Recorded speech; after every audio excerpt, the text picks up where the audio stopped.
আমার পুরো নেপাল যাত্রার শীর্ষ তালিকার স্থান ছিল লুম্বিনী অথবা সরাংকোট থেকে ভোরে অন্নপূর্ণায় সূর্যোদয় দেখা।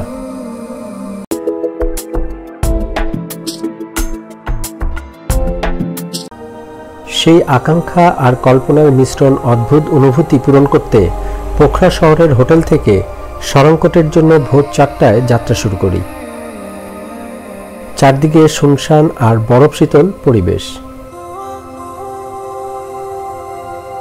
ভোরে চলছিল কমপক্ষে 9 থেকে 10 সিসি তাপমাত্রার ঠান্ডা।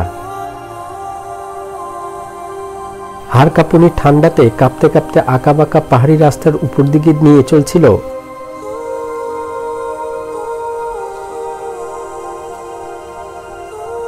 অনেকগুলো পাহাড়ি সিঁড়ি বেয়ে পৌঁছে গেলাম আমাদের ভিউ পয়েন্টে। অন্ধকার সরে গিয়ে হালকা ধোঁয়াশা হিমালয়ের দেখা পেলাম শুরুতে।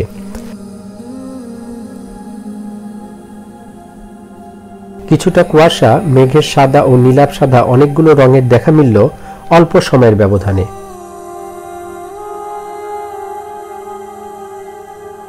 ওইখানে দাঁড়িয়ে সৌন্দর্যগুলো স্মৃতিবন্দী করলাম।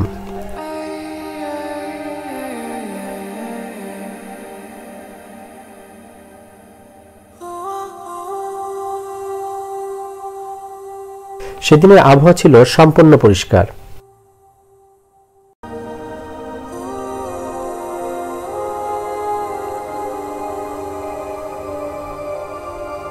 এরপর এলো সেই মহেন্দ্রক্ষণ।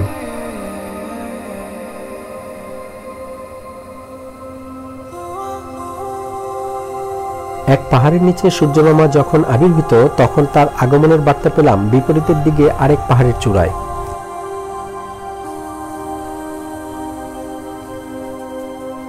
সৃষ্টিকর্তার নিবিড় তুলির আঁচড়ে রঙের ঝলকে অন্নপূর্ণা হেসে উঠেছিল।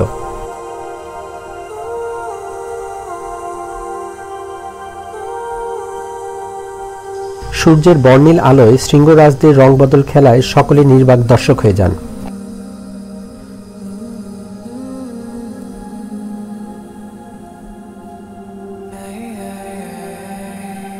হিমালয়ের অপূর্ব সৌন্দর্য কাছ থেকে উপলব্ধি করায় নিজেকে সৌভাগ্যবান বলে মনে হচ্ছে।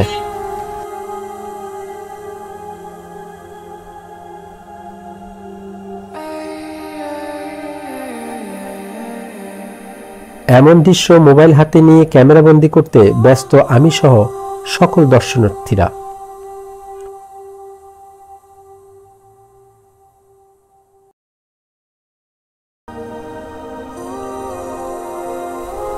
The best part of beauty is that which no picture can express. Francis বেকনের এই উক্তি বোধহয় এই দৃশ্যের জন্যই।